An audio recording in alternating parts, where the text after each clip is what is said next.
हाँ भाई, आज जो मैं आप लोगों के लिए वीडियो लेके आया हूं इसमें क्लास 12 के चैप्टर नंबर 5, जिसके 2 वीडियो में पहले आपको दे चुका हूं। आज चैप्टर नंबर 5 का तीसरा वीडियो मैं आपके लिए लेके आया हूं, जिसमें आप लोगों को विक्रम आव्यूह से संबंधित 3 प्रमेय को पढ़ाया जाएगा। आप उनको प्रमेय भी बोल सकते हैं और विक्रम आव्यूह के गुणधर्म भी बोल सकते हैं, ठीक है ना। तो वो 3 प्रमेय आपको पढ़ाई जाएगी। प्रमेय नंबर 1 और प्रूव कराई जाएगी। पहली प्रमेय है,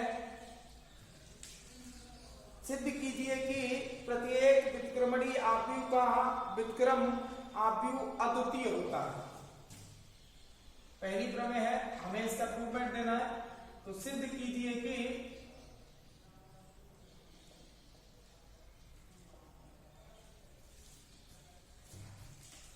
प्रत्येक विक्रमणीय आव्यूह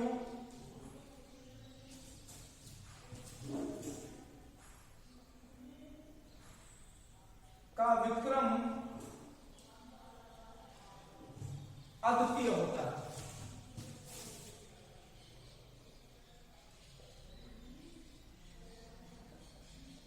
ध्यान देंगे सभी बच्चे, हमें यह सिद्ध करके बताना है कि प्रत्येक विक्रमणीय आव्यूह यानी एक ऐसा आव्यूह, हम यहाँ आप जान तो समझ तो रही हैं कि हम यहाँ 3 प्रमेय को सत्यापित करेंगे जो इनवर्स मैट्रिक्स से रिलेटेड है, यानी विक्रम आव्यूह से संबंधित है, ठीक है ना। मैं पहली प्रमेय आपको करा रहा हूं। पहली प्रमेय है, सिद्ध कीजिए कि प्रत्येक विक्रमणीय आव्यूह का विक्रम अद्वितीय होता है। विक्रमणीय आव्यूह यानी जिसका इनवर्स निकाला जा सकता है ना, उसका जो विक्रम होगा यानी विक्रम आव्यूह होगा वो अद्वितीय होगा। अद्वितीय का मतलब अमाने नहीं, द्वितीय माने दूसरा। अर्थात हम कह सकते हैं कि जो आव्यूह विक्रमणीय आव्यूह होगा उसका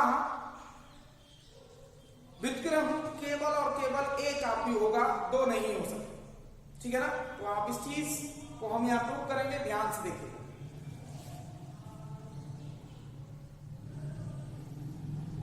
कैसे सिद्ध करेंगे हम इसको? हम उल्टा मान के चलेंगे। हमसे ये सिद्ध करवाया गया है कि किसी भी आव्यूह का विक्रम केवल एक आव्यूह होता है, 2 नहीं हो सकते। तो हम किसी एक आव्यूह के 2 विक्रम मान के हल करेंगे और बाद में उन दोनों विक्रमों को बराबर सिद्ध करके बताएंगे, ठीक है ना। हम यहाँ क्या करेंगे, मान लेंगे कि माना आव्यूह ए के 2 विक्रम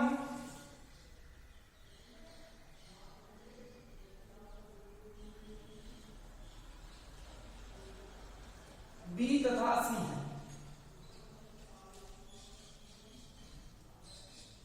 ठीक है ना। उल्टा मान के करेंगे। हमें सिद्ध ये करना है कि आव्यूह का विक्रम अद्वितीय होता है यानी केवल एक होता है। हमने यहां क्या किया कि मान लिया कि माना आव्यूह ए के 2 विक्रम बी तथा सी हैं। अब मैंने 2 आव्यूह इस आव्यूह ए के विक्रम माने हैं, ऐसा हो नहीं सकता प्रमेय के अनुसार। तो हमें ये सिद्ध करके बताना पड़ेगा कि ये बी बराबर होगा किसके, सी। चलिए भाई, जब दोनों ही आव्यूह जो हमने विक्रम माने हैं वो समान हो जाएंगे तो हम स्पष्ट रूप से कह सकते हैं कि आव्यूह ए का विक्रम केवल और केवल अद्वितीय होगा। हल करेंगे भाई। पहली कंडीशन में यदि ए का विक्रम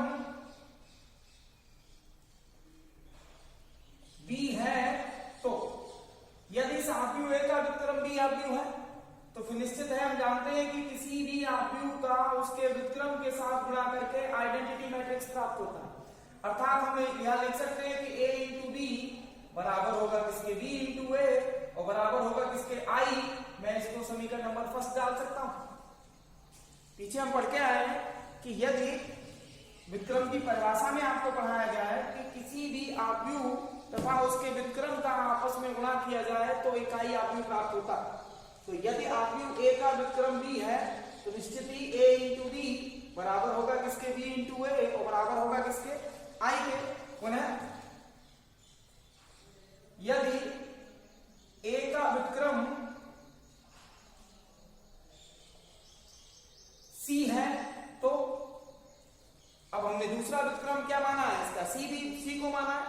यदि ए का व्युत्क्रम सी आव्यूह है तो फिर यहां से कंडीशन कौन सी बनेगी कि a इंटू सी बराबर होगा c इंटू ए बराबर हो जाएगा i व्युत्क्रम की परिभाषा से। और इसको हम क्या लिख लेंगे समीकरण नंबर 2। यदि आव्यूह a का व्युत्क्रम c आव्यूह है तो a इंटू सी बराबर c इंटू ए बराबर कितना हो जाएगा i। तब आप जरा ध्यान दीजिए, हमें a इंटू बी बराबर i दिया गया है। a इंटू बी का मान i के बराबर है। दोनों ओर हम क्या करेंगे, c का गुणा कर देंगे, c का गुणा कर देंगे। जैसे ही मैं दोनों ओर c का गुणा करूंगा, इधर c का गुणा करेंगे तो c into A into B हो जाएगा और बराबर इधर कितना आ जाएगा c इंटू वाई। हम जानते हैं कि आव्यूह का गुणन सहचर गुणन का पालन करता है, तो इस a को मैं c के साथ लिख सकता हूं। तो c इंटू ए को मैं यहां लिख दूंगा, इंटू कितना आ जाएगा b बराबर कितना आ जाएगा c इंटू वाई। आगे और हल करेंगे c इंटू ए, समीकरण 1 से आप देख 2 से आप देख सकते हैं कि c इंटू ए का मान किसके बराबर है, i के, तो यह i आ जाएगा इंटू b बराबर c इंटू आई। आप जानते हैं कि इकाई आव्यूह का गुणा आप उसी कोटि के किसी भी आव्यूह में करेंगे, यानी a का गुणा यदि इकाई आव्यूह से करेंगे उसी कोटि के आइडेंटिटी मैट्रिक्स से, तो आपको a ही प्राप्त होगा। तो निश्चित है यहाँ i का गुणा b से करेंगे तो b आ जाएगा और c का गुणा i से करेंगे तो c आ जाएगा। अतः अब हम यहाँ क्या हुआ, जो दो व्युत्क्रम हमने मान के चले थे आव्यूह a के, हमने दो व्युत्क्रम माने थे b और c, वो दोनों आपस में कैसे निकले, समान।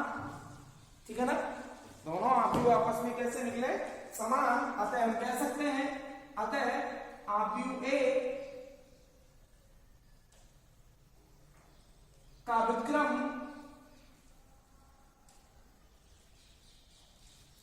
एक अद्वितीय आव्यूह है।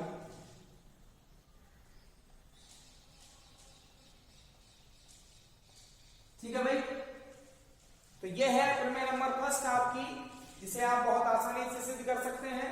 हमें सिद्ध करना था कि आव्यूह, किसी भी आव्यूह का व्युत्क्रम एक अद्वितीय आव्यूह होता है। तो सबसे पहले मैंने क्या किया, मान लिया कि आव्यूह a के दो व्युत्क्रम b तथा c हैं। यदि a का व्युत्क्रम b है तो निश्चित ही a इंटू बी बराबर b इंटू ए बराबर i हो जाएगा।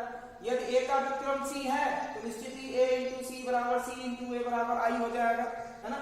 अब हम जानते हैं कि ab का मान i के बराबर है, तो वो लिख लिया, दोनों पक्षों में c का गुणा कर दिया, कर सकते हैं ना।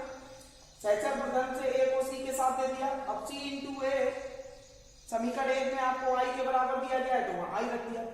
अब किसी भी आइडेंटिटी मैट्रिक्स का उसी की समान कोटि वाले आव्यूह से यदि गुणा करेंगे, i का गुणा b से करें या c का गुणा i से करें तो आपको b बराबर c, आपको यह b मिलेगा, यहाँ c मिलेगा, तो b बराबर c। अतः हम कह सकते हैं जिन दो आव्यूह को हमने किसी एक आव्यूह का व्युत्क्रम माना था, वो दोनों ही आव्यूह आपस में कैसे निकले, समान। तब हम कह सकते हैं कि किसी भी आव्यूह का व्युत्क्रम एक अद्वितीय आव्यूह होता है। ठीक है भाई, ये पहली प्रमेय थी आपकी जो इनवर्स से रिलेटेड थी।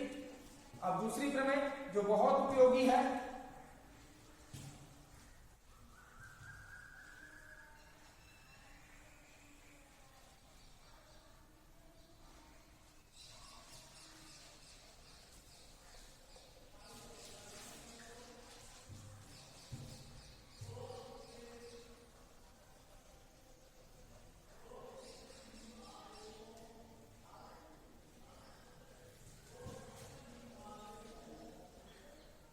दूसरी प्रमेय पर ध्यान देंगे भाई।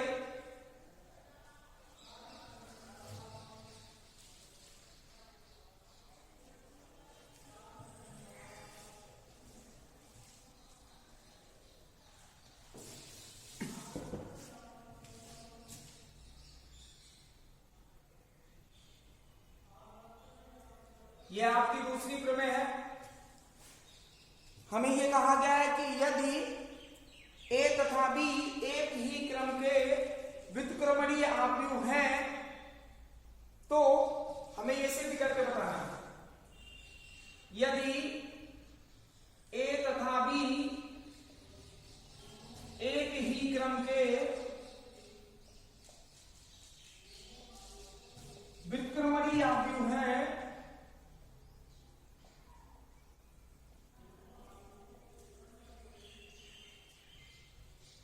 तो हमें क्या सिद्ध करना है, सिद्ध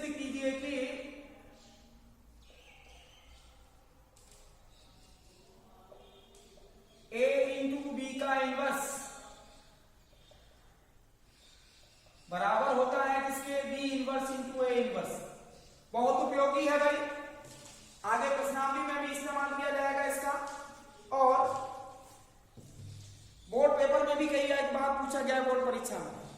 हमसे ये कहा गया है कि यदि ए तथा बी एक ही क्रम के व्युत्क्रमणीय आव्यूह हैं, ठीक है ना, तो हमें ये सिद्ध करके बताना है कि a इंटू बी का इनवर्स बराबर होगा किसके, b inverse into a inverse. आप जरा ध्यान दीजिए, सॉल्व करेंगे हम इसको। यदि a व्युत्क्रमणीय आव्यूह है तो a का व्युत्क्रम कितना हो जाएगा, a इनवर्स। यदि b व्युत्क्रमणीय आव्यूह है तो b का व्युत्क्रम कितना हो जाएगा, b इनवर्स। सबसे पहले तो हम यही सॉल्व करेंगे। यदि a व्युत्क्रमणीय है तो यदि आव्यूह a एक व्युत्क्रमणीय आव्यूह है तो निश्चित ही a इंटू a इनवर्स, यानी a के व्युत्क्रम का यदि आप a के साथ गुणा करें या a इनवर्स इंटू a बराबर क्या आएगा आपके पास, आइडेंटिटी मैट्रिक्स। इसको आप समीकरण नंबर 1 लिख सकते हैं। पुनः यदि b व्युत्क्रमणीय आव्यूह है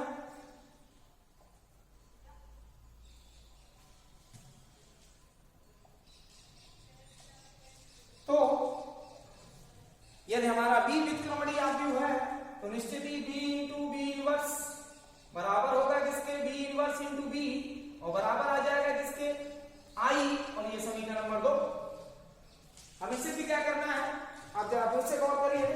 हमसे ये कहा गया है कि यदि a तथा b एक ही क्रम के यानी समान क्रम है उन दोनों आव्यूह का, व्युत्क्रमणीय आव्यूह हो यानी इनके इनवर्स निकाले जा सकते हैं, तो हमें ये सिद्ध करके बताना है कि a इंटू बी का इनवर्स बराबर होगा b inverse into a inverse. तो मैंने जब ये दोनों एक ही क्रम के व्युत्क्रमणीय आव्यूह हैं तो यदि व्युत्क्रमणीय है, a व्युत्क्रमणीय होगा तो a इंटू a इनवर्स बराबर होगा a इनवर्स इंटू a बराबर होगा i, समीकरण नंबर 1। यदि b व्युत्क्रमणीय आव्यूह होगा तो b इंटू बी इनवर्स बराबर होगा b इनवर्स इंटू b बराबर होगा i। अब आप यहां जो गौर करने वाली बात है उस पर ध्यान दीजिए। यदि a और b समान क्रम के आव्यूह हैं तो निश्चित है कि इन दोनों का गुणा संभव है। ध्यान दीजिएगा जो मैं बता रहा हूं। यदि a और b दोनों के दोनों समान क्रम के आव्यूह हैं, दोनों की कोटि समान है, तो निश्चित है कि a इंटू बी ज्ञात करना संभव है। और यदि a और b दोनों के दोनों व्युत्क्रमणीय हैं तो यह निश्चित होता है कि a इंटू बी भी एक व्युत्क्रमणीय आव्यूह होता है। ठीक है ना, यह ध्यान देने योग्य बात है कि यदि समान कोटि है तो a और b का गुणा करना संभव है, और गुणा करने के बाद जो मैट्रिक्स हमें मिलेगा यदि, क्योंकि a तथा b व्युत्क्रमणीय है तब a b भी एक व्युत्क्रमणीय आव्यूह होगा। हम यहां लिखेंगे यदि a तथा b समान कोटि के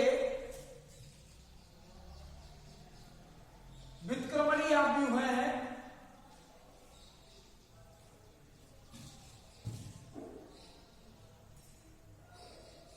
तो यदि a तथा b समान कोटि के व्युत्क्रमणीय आव्यूह है तो हम कह सकते हैं a b भी व्युत्क्रमणीय आव्यूह होगा। तो a b भी व्युत्क्रमणीय आव्यूह होगा।